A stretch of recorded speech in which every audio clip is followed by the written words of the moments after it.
நம்மை சுற்றி சூழல் விழிப்புணர்வு செய்திகள்.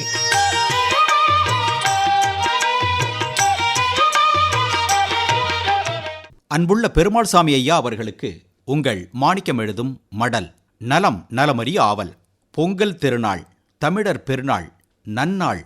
உங்க மூலமா தமிழர்கள் எல்லாருக்கும் நல் வாழ்த்துக்களை தெரிவித்துக் கொள்கிறோம். பொங்குக பொங்கல். என்ன தமிழ் மக்களுக்கு மட்டும் வாழ்த்து சொல்றீங்க? மற்றவர்களுக்கெல்லாம்னு ஒரு சந்தேகம் மனசுல எழும். வடநாட்டவர்களுக்கு மகர சங்கராந்தி வாழ்த்துக்கள், தென்னாட்டவர் எல்லோருக்கும் பொங்கல் வாழ்த்துக்கள். அறுவடை திருநாள், விவசாயிகளுக்கு வாழ்த்துக்களை தெரிவிக்கணும். அவங்க சேத்துல கால் வைத்தால்தான் நாம சோத்துல கை வைக்க முடியும். இந்த காலத்து இளவட்டங்களுக்கு நெல்லு அரிசி இதெல்லாம் எங்கேருந்து வருதுன்னு தெரியல. செடி கொடியிலிருந்து காய்க்குதா, மரத்திலிருந்து வருதான்னு கேட்குறாங்க.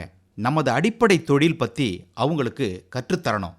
நாம் ஒவ்வொருவரும் அன்றாடம் உண்ணும் உணவு ஏதோ ஒரு விவசாயியின் உழைப்பிலிருந்து கிடைப்பது.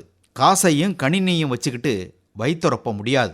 எங்காவது ஒரு விவசாயி தன் நிலத்தில் உழைத்து வியர்வையை சிந்தி பயிர் விளைவித்தால்தான் அந்த உணவுப் பொருளை நாம் வச்சிருக்கிற காசை கொடுத்து வாங்கி சாப்பிட முடியும். அப்படியாப்பட்ட விவசாய சமூகம் நல்லா இருக்க வாழ்த்துக்களை தெரிவித்துக் கொள்வோம். பெருமாள் சாமி ஐயா, நீங்க நல்லா இருக்கணும். உங்க சமூகம் நீடூடி வாழணும். உங்க விவசாயம் செழிக்கணும். இதெல்லாம் ஏன்? எல்லாம் சுயநலம்தான். நான் 3 வேளை சாப்பிடத்தான். சரி, எப்படி இருந்தாலும் நல்லுணவு தரும் விவசாயிகளுக்கு பொங்கல் நல்வாழ்த்துக்கள். நாம சாப்பிட்ற சாப்பாடு ஆரோக்கியம் தருவதாக அமையணும். அப்பதான் நம் உடல் வலிமையடையும்.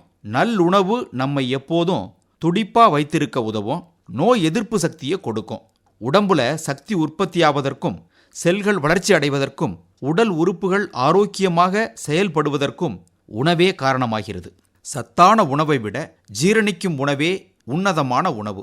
நோயை உண்டாக்காமல் ஜீரணிக்கக்கூடிய உணவையே உட்கொள்ள வேண்டும். சிறுதானிய உணவு வகைகளை நாம மறந்துட்டோம். ஆனா இப்போ நம்ம அரசாங்கமும் மக்களும் சிறுதானியங்களை பத்தி பேச ஆரம்பிச்சிட்டாங்க. சிறுதானியங்கள்ல திணை அதிக புரதச்சத்து கொடுக்கக்கூடியது.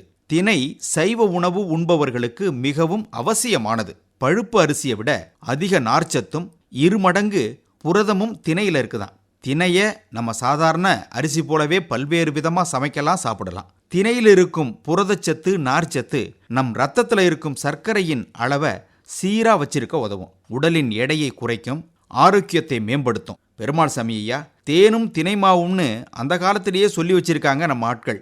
அதனால சாப்பிட்ற சாப்பாட்டை நல்ல சாப்பாடா சத்துள்ளதா சாப்பிடுவோம். நல்ல உடல் நலனோடு வாழ்வோம். உழவாத நிலமும் உழைக்காத உடலும் இறைக்காத கிணறும் இயற்கையை அழிக்கும் நாடும் இல்லாளில்லா வம்சமும் இரக்கமில்லாத மனிதமும் கெடும்னு ஒரு சொலவடை உண்டு.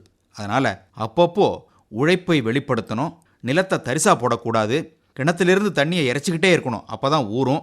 இயற்கையை அண்டி வாழணும். அழிக்க முயற்சிக்க கூடாது. வீட்டில் பெண்மணிகள் இருக்கணும். ஐயோன்னு இரக்கப்படணும். தேவை உள்ளோருக்கு கொடுத்து உதவணும். இந்த நன்னாள்ல கிராமப்புற மக்களை பற்றியும் கடினமாக உழைப்போரையும் நினைச்சு பார்ப்போம். அனைவருக்கும் பொங்கல் வாழ்த்துக்களை தெரிவிப்பது உங்கள் மடல் மாணிக்கம்.